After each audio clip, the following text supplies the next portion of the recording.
Hey, thanks for tuning in to Unfair Sports. While you're here, go ahead and hit the like and subscribe button. Appreciate it.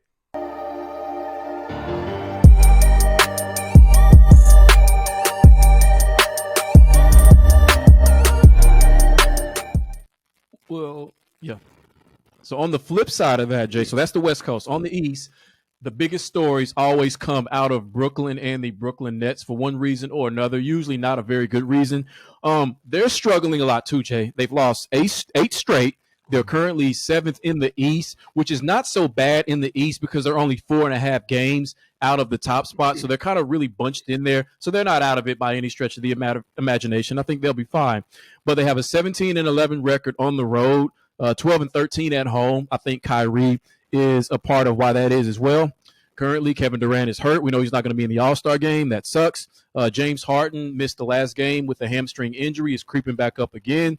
And there have been talks about him checking out, potentially being moved. You know, I don't think he will, etc. And Kyrie Irving, we know Kyrie Irving is Kyrie Irving it the way Kyrie Irving usually likes to Kyrie Irving. Correct. So with that, with a lot of failures so far in the season to go around, what would you say is thus far at this point in the season the Nets' biggest failure?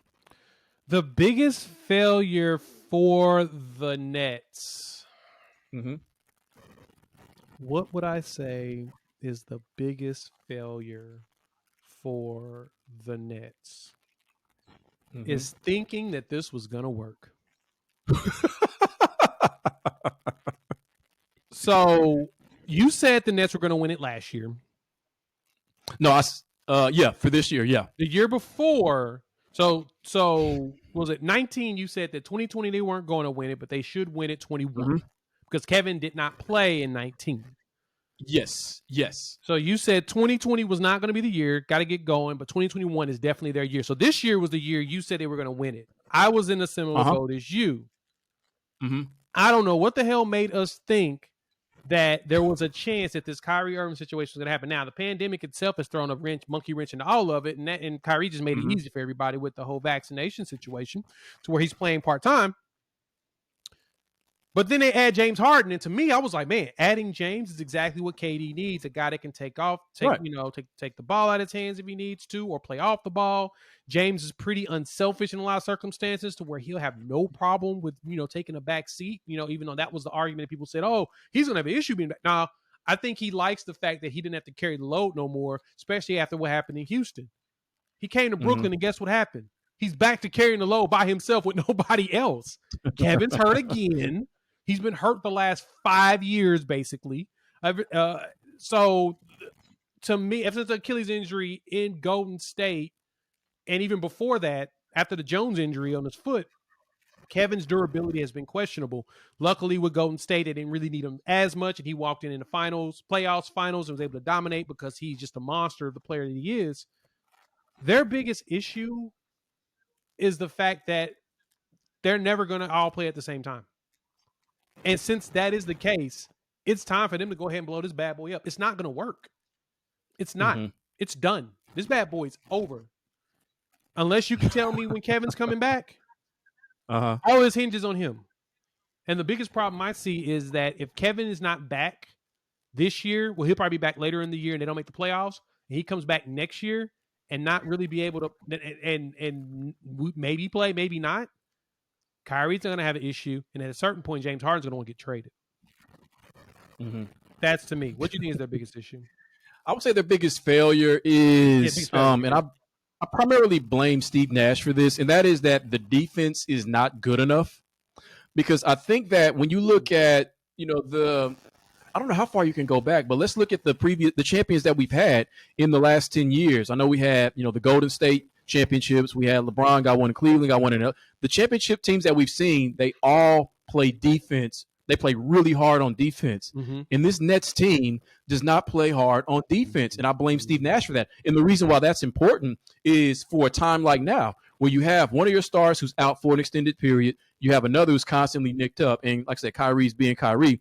But if you don't have that defense to fall back on to be the deodorant for some of the stink that has been caused, whether it's stuff in the media or guys getting hurt or whatever it is, then you're not going to be an elite team. There's no way if you play really good defense that you lose 8 in a row. I don't care what team you are. In the NBA, if you show up and play hard defense, you can win 30 games that way. So a big part of their problem is that defense. So I'm gonna have to disagree with you there. Okay. You're not wrong that they need to play better defense, but it's really hard to play defense when you ain't got no players on your team. Which is my point. Because you're right. All the great teams that have won championships, they've all been rated usually within the top 50, in the top half of the league in defense. They're solid defenders, or they're really good, or they're great defenses. You're 100% right there. I'm not going to even argue and say that you're wrong. The problem with this Nets team is that ain't nobody playing. Kevin Durant's played 36 games this year. Kyrie's played 12, and James Harden's played 44.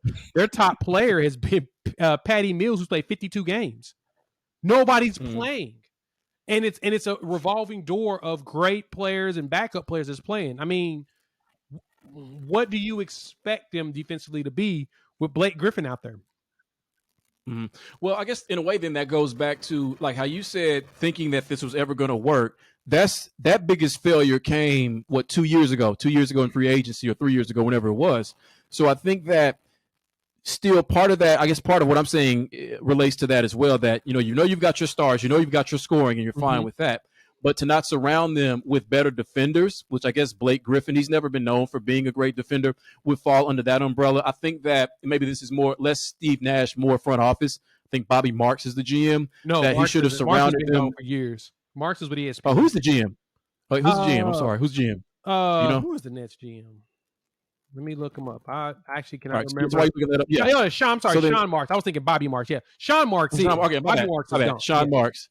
Yeah, so that they should have put better defenders around them, because that's really all you need. I mean, this team, Jay, they're having to work this season. They're having to work way too hard for victories. Their average points per game is 111.3. Average opponents' points per game, 110.8. Yep. So it's like a 0.4, 0.5 difference. They're having to work too hard. If you had better defense, you would not be having to work too hard for these victories when you go through crises like this, where you have so many guys that you need to score out of the lineup. I agree. The problem is that they ain't got nobody playing on the team. Joe Harris is out. I mean, you go down this list of injuries. LaMarcus Aldridge is hurt. He's been out. Paul Millsap is gone now. They're going to get rid of him because it just didn't work out. You got all you've got is a whole bunch of they look like a G League squad. They look like the Oklahoma City Thunder. And I love my Thunder, but they look like that without the star players like Javon Carter, Cam Thomas, Bruce Brown, DeAndre Bembry. I mean, a lot of these players they're going to be good. They look like they're solid contributors, but who are they? Like, who are they? Like, who? You know what, Jay? They ain't nobody. We know. Maybe I was wrong. Maybe I was wrong about their. I'm right about their biggest failure in the sense that it does matter. But maybe it started long before that. Again, going back to the time period that you said, maybe if they hadn't gotten rid of Jared Allen and Karis LeVert, who I told them, I watched them in the bubble. I said, there's your third scorer right there. You do not need to move him. And they did it anyway. Maybe that's what it is. Because if you a starting lineup with Jared Allen, who's a borderline all-star, Kevin Durant, Kyrie Irving, and Karis LeVert, who can get a bucket, there will really be no stopping. They will be in a better spot with that roster than they would with James Harden.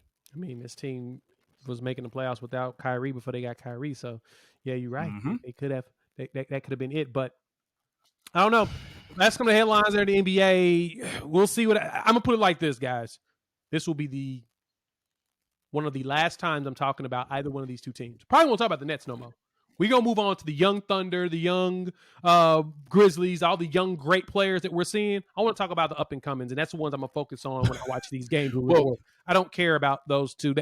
That's all drama now. That's the NBA's drama. I ain't care about that. I want to talk about the fun stuff like John Morant dunking on folks and talking noise and putting it up on his Instagram account. We're going to have fun on this show moving forward. We're going to get out of that mess. Hold on, so that wasn't fun? That wasn't fun for you? Because that was fun for me, Lakers and Nets. That was not fun for you? No, that was fun. No, no. It was all drama. They both are. It's not all drama. No, it wasn't, because we didn't talk about, it wasn't so much the off-the-court stuff. It was very much on-the-court centric. That was very much fun. We basically have tried to fix their problems. Yeah. So you're missing the fun out of it, Jay. They have problems I don't want to fix. I don't talk about the young Thundercats that's out there doing some things. Like I said, John Morant dunking on people and put it on Instagram. There's a lot. We talked about this last night. There's room for a lot of these NBA topics. Yeah. But don't discount that the Lakers can make a push. Don't discount what the Nets are going to look like when Kevin Durant comes back in March and when James Harden is still on the roster after the trade deadline. I mean, let's not give up on the Nets yet, and the Lakers still have an opportunity to get out of that play-in spot. I've already given up on them, so. All right. It's your loss, man. You're going to regret it. I will. Maybe. We'll see.